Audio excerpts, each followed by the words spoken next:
এখন আমি এসেছি ব্যাসপুরের শিব মন্দির।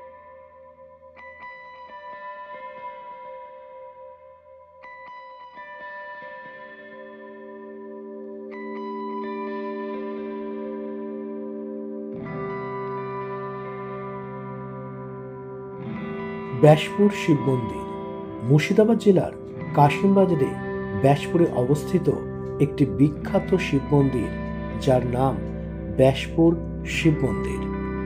কথিত আছে মন্দিরটি 1811 সালে পণ্ডিত রামকেশব দেব বর্মন দ্বারা নির্মিত হয়েছিল।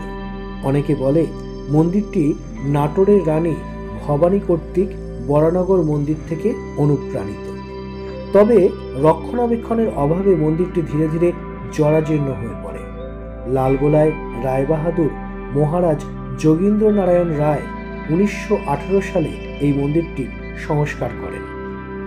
সেই সময় আইনজীবী ও জাতীয়তাবাদী নেতা বাহাদুর বৈকুণ্ঠনাথ সেন এই মন্দিরের সংস্কারের তত্ত্বাবধান করেছিলেন।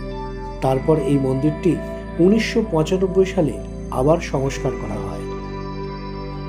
শিবের এই মন্দিরটি বিভিন্ন স্থাপত্য শৈলী মিশ্রণে তৈরি। মন্দিরের একটি কার্নিশ সহ একটি চালা এবং একটি পদ্মফুলের 8টি পাপড়ি এবং মন্দিরের একটি 8কোণ চূড়া রয়েছে। মন্দিরের শীর্ষে 3টি কলস এবং একটি ত্রিশূল রয়েছে। মূল মন্দিরের সামনে একটি বিশাল নাট মন্দির আছে। মন্দিরের গায়েতে টেরাকোটার তৈরি করা রয়েছে বিষ্ণু দশাবতার, রাম রাবণের যুদ্ধ, কৃষ্ণলীলা এবং ফুল ও লতাপাতা আঁকা অনেক রকমের ছবি রয়েছে। ভক্তরা প্রতিদিন বাবা ব্যাসদেব বা বাবা ব্যাসেশ্বরের পূজা করেন। সন্ধ্যার সময় মন্দিরে আরতি ও কীর্তন হয়। মন্দিরের গর্ভগৃহে টাচস্টোন দিয়ে তৈরি একটি বিশাল শিবলিঙ্গ রয়েছে। শিবলিঙ্গটি ভক্তদের কাছে ব্যাসাদেব নামে পরিচিত। এই শিবলিঙ্গের উচ্চতা 5 ফুট। এই মন্দিরে শিবকে পূজা করা হয় ব্যাসাদেব অর্থাৎ শিবের আরেকটা রূপ হিসাবে।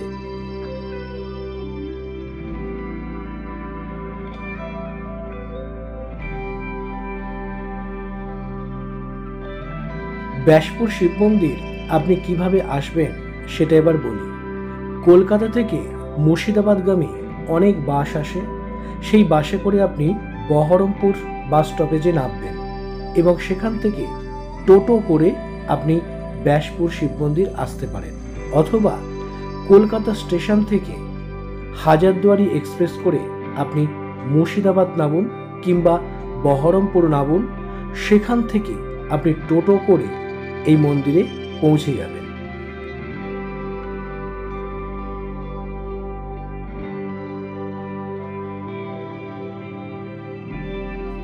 আমার এই ভিডিওটি আপনাদের যদি ভালো লেগে থাকে তাহলে চ্যানেলটিকে সাবস্ক্রাইব করতে ভুলবেন না যেন।